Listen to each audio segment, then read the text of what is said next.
Iremos dar continuidade à disciplina de relações interpessoais, através da nossa segunda e última unidade. Vamos iniciar nossa segunda unidade expondo um pouco sobre o desenvolvimento humano.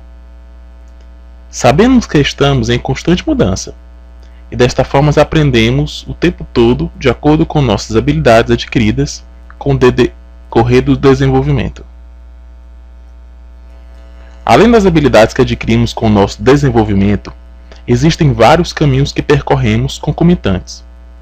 Ou melhor, nosso desenvolvimento ocorre por mudanças em diversos aspectos, como por exemplo, os aspectos cognitivo, motor, social, afetivo, linguístico, sexual, moral, neurológico, dentre outros. Dessa forma, trouxe para vocês o conceito de desenvolvimento.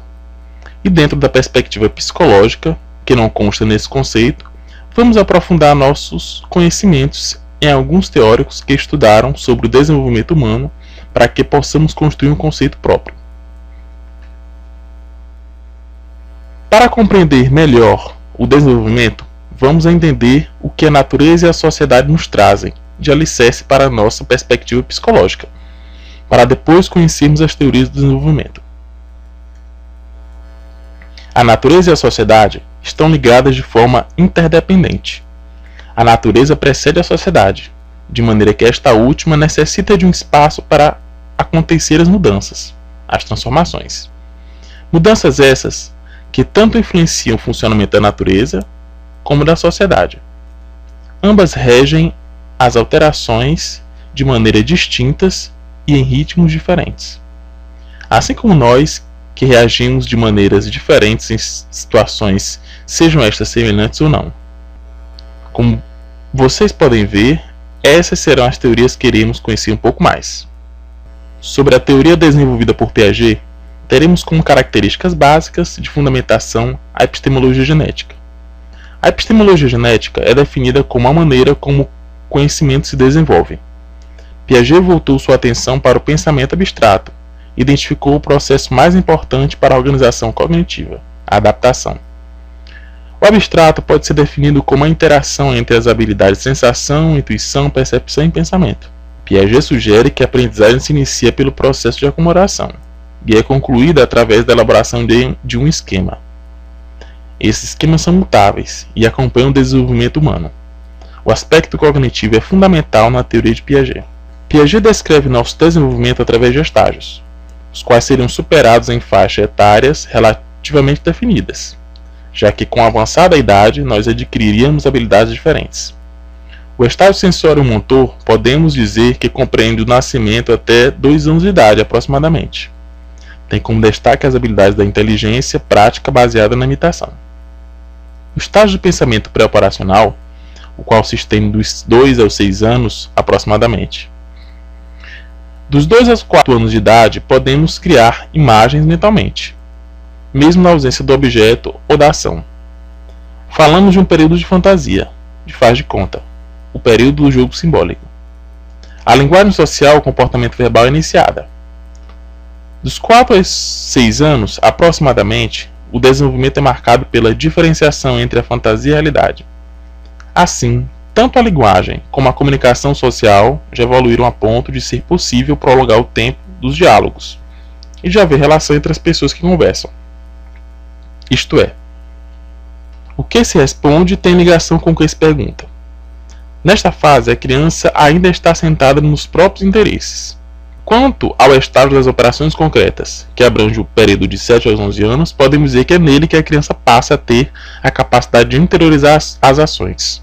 Ou seja, ela começa a realizar operações mentalmente.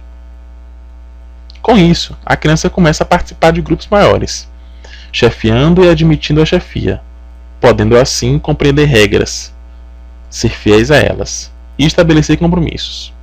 Por fim, Piaget lista o estágio das operações formais, envolvendo o período dos 11 ou 12 anos em diante. Nesse período, a criança ou adolescente já é capaz de construir seus próprios esquemas cognitivos, fazendo uso dos pensamentos dedutivos e indutivos. Portanto, a linguagem evolui para o estado de discussão, com a capacidade de se chegar a uma conclusão. A criança ou adolescente aprende a estabelecer relações de cooperação e reciprocidade. Para Vygotsky, o desenvolvimento não é determinado dentro de faixas. Ele considera que o conhecimento seria mais que a soma ou justaposição de dois elementos, e sim o surgimento de um produto totalmente novo, gerado a partir da interação entre pensamento e linguagem. Vygotsky também fundamenta seus estudos no social, afirmando que as aprendizagens historicamente construídas são determinantes para o desenvolvimento humano. Postula assim a abordagem sócio-histórica. Nesta perspectiva, todo o conhecimento ocorre a partir do uso de mediadores. Para representar os conceitos de zona de desenvolvimento real, proximal e potencial, utilizaremos a ilustração de um abismo, com duas extremidades, onde de um lado estaria um desenvolvimento real, que são as habilidades já aprendidas pelo homem, e outro, o desenvolvimento potencial, que compreende tudo aquilo que o homem ainda seria capaz de desenvolver sozinho, de forma autônoma. Tendo como o espaço entre essas duas zonas o desenvolvimento proximal, que seria aquilo que, através dos instrumentos mediadores, o homem poderia ser capaz de aprender. A zona proximal é representada com a imagem de um abismo, porque para Vygotsky não seria possível quantificar essa distância, já que se tratava de uma habilidade individual, sem condições de prevê-la. Assim, a cada nova aquisição, outras poderiam ser desenvolvidas. Vallon, teórico do desenvolvimento, também destaca o aspecto cognitivo como um dos alicerces deste processo. Esta perspectiva se diferenciava dos demais, pois atribui aos fatores afetivos e corpóreos a influência direta ao desenvolvimento humano. Este teórico valorizou a expressão da afetividade, do cognitivo e do corpóreo de maneira integrada, onde o estágio do processo de desenvolvimento humano não eliminaria os comportamentos anteriores, mas sim os unificaria, resultando em um desenvolvimento que seria a acumulação das partes. Vallon desenvolveu os campos funcionais, os quais seriam as categorias das atividades cognitivas. O campo do movimento é indispensável para o desenvolvimento dos demais campos, sendo este dividido em duas categorias: os movimentos instrumentais e os movimentos expressivos. O primeiro seriam ações executadas para alcançar o objetivo imediato, e o segundo tem uma função comunicativa própria. O campo da afetividade é representado pela interação entre movimento e inteligência. Desta forma, a afetividade seria o pré-requisito para o desenvolvimento da inteligência, pois se desenvolvia através das emoções. Assim, a criança teria motivação para continuar executando as atividades. O campo da inteligência inclui dois processos indispensáveis para o desenvolvimento, que seriam o raciocínio simbólico e a linguagem, culminando no surgimento do pensamento abstrato. Por fim, o campo da pessoa seria responsável pelo desenvolvimento da consciência e da identidade do eu, coordenando assim os demais campos. Vallon iniciou suas pesquisas sobre o desenvolvimento humano a partir do período da vida intrauterina, mostrando que a criança se encontra-se em total dependência biológica do organismo materno. O primeiro estado de desenvolvimento seria o impulsivo, que ocorre do nascimento até os 6 meses, aproximadamente, no qual os gestos da criança são orientados para que suas necessidades sejam imediatamente satisfeitas. Já no estágio emocional, que ocorre dos 6 meses até o primeiro ano de vida, há uma predominância do campo afetivo, onde as emoções são o principal instrumento de interação com o meio. No que se refere ao período de 1 ano até o começo do segundo, identificamos o estágio sensório-motor, conceituado como a fase onde a inteligência predomina e o mundo externo prevalece nos fenômenos cognitivos. As crianças exploram em busca de conhecer o que está em sua volta, sem ter tanta noção de perigo. No estágio do personalismo, compreendido dos 2 anos até os 6 anos, a criança está voltada para enriquecimento do eu. Neste estágio, a preponderância é afetiva e apresenta 3 momentos distintos chamados de oposição, de sedução e de imitação. A oposição deve ser compreendida como busca para a afirmação de si, de construção de si como pessoa, como processo de diferenciação em relação ao outro. A fase da sedução, ou idade da graça, é caracterizada pela exuberância dos movimentos, alcançada pela manutenção motora e pela necessidade de ser prestigiada e admirada, tornando-se o centro das atenções. A criança busca no outro aprovação, e ao se exibir, reconhece que pode ser sucesso ou fracasso. A imitação é marcada pela busca de modelos para poder compreender sua posição nas relações com o outro. O período da puberdade e da adolescência, iniciado por volta dos 6 até os 12 anos, é descrito por Vallon como última e movimentada etapa que separa a criança do adulto, que ela tende a ser. Nesta fase, a expressão dos sentimentos é realizada com todo o corpo. O estágio da fase adulta inicia-se quando se atinge um equilíbrio entre a alternância de se voltar para o seu interior e o interesse pelo intelecto. Neste momento, o adulto continua se desenvolvendo, tanto no aspecto emocional como intelectual. Freud estrutura o desenvolvimento humano em função da sexualidade, ampliando o conceito. Sexualidade não seria apenas o coito ou prática sexual, mas toda e qualquer forma de expressão das energias das vontades, desejos a serem realizados. Cada estado do desenvolvimento está associado a uma zona erógena do corpo, mas que também marca a fase de transições entre o conhecimento e o reconhecimento das ações do corpo e do organismo. Assim, para Freud, a relação do homem com o mundo externo ocorre através das relações objetais. Esta se refere a qualquer pessoa ou objeto. Veremos, portanto, cada uma das fases do desenvolvimento psicossexual. Fase oral, compreendida do nascimento até 1 ano, aproximadamente. É a mais primitiva fase do desenvolvimento. As necessidades, percepções e modos de expressão do bebê estão concentrados na boca, lábios, língua e outros órgãos relacionados à zona oral. Tem como objetivo estabelecer uma dependência confiante naqueles que proporcionam cuidado e apoio, estabelecendo expressão e gratificação confortáveis nas necessidades. Fase anal. Inicia-se com 1 ano de idade e se estende até os 3 anos. É ativada pela maturação do controle dos esfíncteres, especialmente o esfíncter anal, permitindo desse modo maior controle voluntário sobre a retenção ou a expulsão das fezes. É um período de luta pela separação da dependência e do controle antes estabelecido pelos pais, devido aos cuidados necessários. Fase fálica. Começa em algum momento do 3º ano de vida e continua até o final do 5º ano, aproximadamente. Ocorre o despertar pelo interesse sexual, a estimulação e a excitação da área genital, culminando na construção da identidade de gênero. Fase da latência. Se estende da resolução do complexo de Édipo, 5 ou 6 anos, até a puberdade, cerca de 11 a 13 anos. Neste período se intensificam os contatos com outras figuras importantes fora a família. Ocorre um deslocamento de energia psíquica da sexualidade para as atividades sociais e escolares. Fase genital. A partir dos 11 ou 13 anos até a vida adulta. Inicialmente ocorre a separação definitiva da dependência e do círculo parental.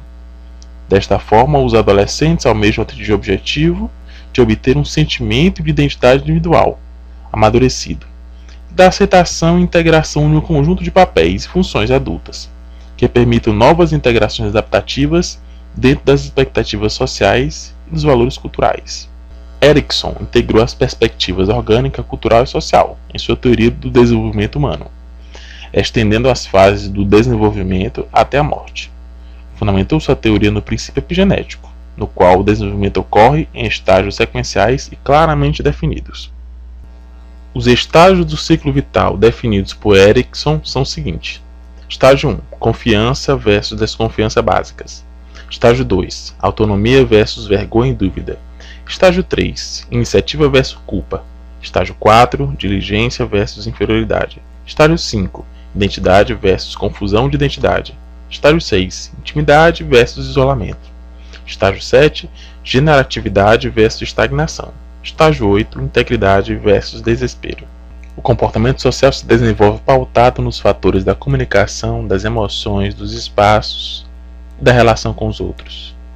A comunicação se dá através da transmissão de uma mensagem ou conteúdo, de um emissor para um receptor. Esta comunicação pode ocorrer de várias formas, dependendo das habilidades tanto de quem está emitindo como de quem estaria recebendo a mensagem. Vejamos alguns dos elementos da comunicação. O emissor é aquele que irá iniciar a comunicação. O receptor é aquele que irá receber a informação. Quem emite precisa ter o cuidado de transmiti-la, de forma tal que o receptor compreenda o conteúdo. Entre o emissor e o receptor existem outros elementos: a emoção, o conteúdo e o espaço. As emoções estão presentes em todos os momentos da nossa vida e em todos os estágios do desenvolvimento, independentemente dos teóricos que acabamos de ver. Emoção é o que nos movimenta para alcançar certos objetivos, que às vezes provoca em nós mesmos alterações no batimento cardíaco, na circulação, na temperatura do corpo, enfim. Várias podem ser as alterações percebidas no nosso organismo. Essas alterações podem influenciar na forma como iremos transmitir ou comunicar algo. E por menor que seja essa alteração, o receptor irá perceber, ou não, que algo não está adequado. Ou ainda, o receptor pode nem compreender o conteúdo da informação, por estar influenciado pela forma que a emoção foi expressa. Para falarmos de espaços, vamos tomar como exemplo um aluno que sai do corredor do pátio da escola e derrama refrigerante no chão.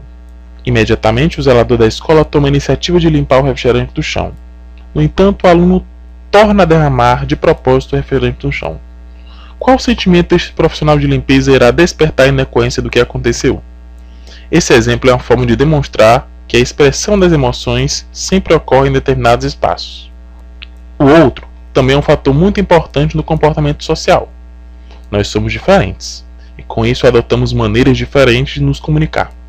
O pesquisador Caballo estuda em 3 os tipos de resposta que o indivíduo pode ter frente a qualquer contexto. Esses tipos ou estilos de comportamento são conhecidos como estilo passivo, estilo assertivo e estilo agressivo. Como vocês podem ver na tabela, cada estilo tem uma dimensão não verbal, uma verbal e os efeitos que provocam cada um dos estilos adotados. Caso queiram se aprofundar no assunto, por favor, vejam os vídeos complementares.